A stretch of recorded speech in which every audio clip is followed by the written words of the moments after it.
আচ্ছা বলেন তো একজন ছোট বাচ্চার কাছে সবচাইতে বিরক্তিকর জিনিস কোনটা? সবচাইতে বিরক্তিকর পড়াশোনা। পড়াশোনা দেখবেন একজন ছোট বাচ্চাদের কাছে সবচাইতে বিরক্তিকর জিনিস। ঠিক এর বিপরীতে তার কাছে সবচাইতে প্রিয় জিনিস কোনটা? কোন জিনিসটা তার কাছে সবচাইতে প্রিয়, ভালো লাগে সবচেয়ে বেশি?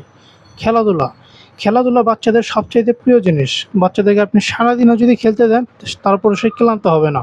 তো অনেক সময় দেখা যায় যে বাচ্চাদের যে পড়তে ভালো লাগে না, এর কারণে অনেক বাবা-মায়েরা বিরক্ত হয়ে পড়েন, অনেক বাবা-মায়েরা হতাশ হয়ে পড়েন, অতিষ্ঠ হয়ে পড়েন।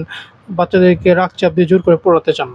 একজন বাচ্চাকে যদি আপনি রাগ চাপ দিয়ে পড়াশোনার করাতে চান বা তাকে পড়াশোনার প্রতি যদি রাগ চাপ দেন, তাহলে কিন্তু সে কখনোই পড়াশোনা করতে চাবে না এবং উল্টা আরও বিগড়িয়ে যাবে। তাহলে আপনি কি করতে পারেন? আপনি তাকে খেলার ছলে ছলে পড়াতে পারেন।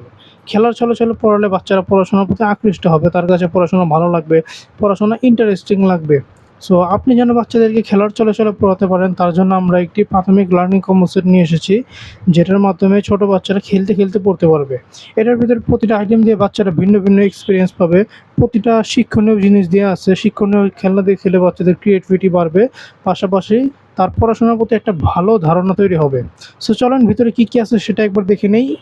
এটার ভিতরে প্রথমে আসা হচ্ছে একটি পাজল বোর্ড। এটার ভিতরে 1 2 3 4 5 6 7 8 9 এই সংখ্যাগুলো দেওয়া আছে।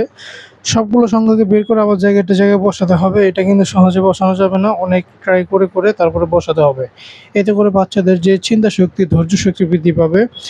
এভাবে যখন সে সংখ্যাগুলো শিখবে বা তার যে এভাবে করে প্র্যাকটিস করতে হবে, এতে করে তার কাছে কিন্তু জিনিসটা পুরোটা একটা ফ্যান্টাসি বা আনন্দদায়ক লাগবে। সে এরকম করে কিন্তু আগে কখনো শিখেনি। আপনি যদি নরমালি বইয়ের মাধ্যমে এই সংখ্যাগুলো শেখাতেন তার কাছে হয়তো মেবি বোরিং লাগতো। এভাবে করলে তার কাছে আরও এটা আনন্দদায়ক লাগবে। এরপর আসা হচ্ছে একটি সিলেট। বাচ্চাদের লেখালেখি শুরু করার জন্য সিলেট খুবই প্রয়োজন, কারণ সিলেট ছাড়া বাচ্চারা লিখতে পারে না। শুরুতে একজন ছোটো বাচ্চাকে যদি আপনি খাতা কলম বা পেন্সিল দেন, সে আঁকা কী করবে? পৃষ্ঠা ছিঁড়ে ফেলবে। সো সিলেটে বাচ্চারা যত ইচ্ছা প্র্যাকটিস করতে পারবে এবং আপনি একটা অক্ষর লিখে দেখিয়ে দিবেন, সে দেখে দেখে অনুকরণ করবে। সিলেটের পিছনে যে অক্ষরগুলো দেওয়া আছে এগুলো দেখে দেখে বাচ্চারা নিজে নিজে প্র্যাকটিস করতে পারবে। এরপরে আসা হচ্ছে একটি জ্ঞান বক্স। এই জ্ঞান বক্সের ভিতরে ছোট ছোট অনেকগুলো বই দেওয়া আছে। এই বইগুলোর ভিতরে বিভিন্ন টপিক দেওয়া আছে ছোট বাচ্চাদের জন্য, যেগুলো তাদের কাছে খুবই আকর্ষণীয় লাগবে।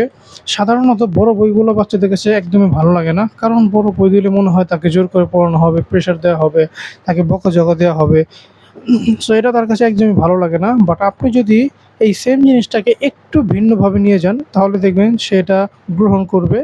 এতগুলো ছোটো ছোটো বই যখন একজন বাচ্চার হাতে দিবেন তার কাছে মোটেও এটা বই মনে হবে না, মনে হবে যে খেলনা। সে কাট খেলবে বা নিজের মতো করে খেলবে বা যেভাবে ইচ্ছা সেভাবে খেলবে, পাশাপাশি খেলার সহিত পড়তে পারবে। এটার ভিতরে বিভিন্ন টপিক দেওয়া আছে, যেমন ছোটো ছোটো ABCD রাইমস, মজা ছড়া, নাম্বার, অ্যালফাবেট। প্রতিটা টপিক সুন্দর করে সাজানো, প্রতিটা অক্ষরের পাশে সুন্দর সুন্দর জীবজন্তু ছবি দেওয়া আছে। জীবজন্তু ছবি দেখে বাচ্চারা পড়তে আরও আগ্রহী হবে, তাদের কাছে আরও ভালো লাগবে। এখানে যে মজার ছড়াটি দেওয়া আছে, মজার ছড়া যখন সে আপনার কাছ থেকে শিখবে, আপনি তাকে মুখে মুখে মজার ছড়া শেখাবেন। শিখে যখন আবার আপনার সামনে পাঠ করবে, আপনার ভিতরে কিন্তু একটা অন্যরকম ভালো লাগা কাজ করবে বাচ্চার মুখে মজার ছড়া শুনে। এরপরে আসা হচ্ছে একটি মেজ বোর্ড। এই কম্বো সেটের ভিতরে সবচেয়ে আকর্ষণীয় জিনিস এটা হচ্ছে একটি শিক্ষণীয় খেলনা। নরমালি দেখেন, আপনার বাচ্চাকে যদি আপনি এরকম একটা খেলনা দেন তার ভিতরে কিন্তু ক্রিয়েটিভিটি তৈরি হবে, কারণ এখানে যে ছোটো ছোটো বল দেখতে পাচ্ছেন এগুলোকে আঁকাবাঁকা রাস্তা দিয়ে নিয়ে যেতে হবে। এটা মোটেও কোনো সহজ কাজ না। অনেক চেষ্টা করে, অনেক ট্রাই করে করে বলগুলোকে এক প্রান্ত থেকে আরেক প্রান্তে নিয়ে যেতে হবে। এতে করে বাচ্চার ধৈর্য শক্তি, ক্রিয়েটিভিটি, প্রবলেম কীভাবে সলভ করতে হয় এগুলো কিন্তু বাচ্চা শিখতে পারবে। অনেক সময় দেখা যায় বাচ্চারা কান্নাকাটি করে, মায়েরা ঘরের কাজ করছে বা রান্নার কাজ করছে, বাচ্চারা এখানে বসে বসে বিরক্ত করতে থাকে, চিল্লাচিল্লি কান্নাকাটি করে।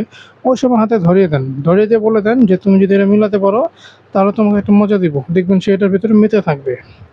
এরপরে আসা হচ্ছে একটি চকলেট বক্স। এটার ভিতরে অনেকগুলো বাদাম এবং মিশ্রিত চকলেট আছে, যা খেতে খুবই মজা। আপনার বাচ্চাকে মজা হিসাবে চকলেটগুলো দিতে পারেন, অর্থাৎ সে যদি সুন্দরভাবে ওইগুলো দিয়ে পড়ে এবং খেলে তাহলে আপনি মজা হিসাবে এখান থেকে চকলেটগুলো দিতে পারেন।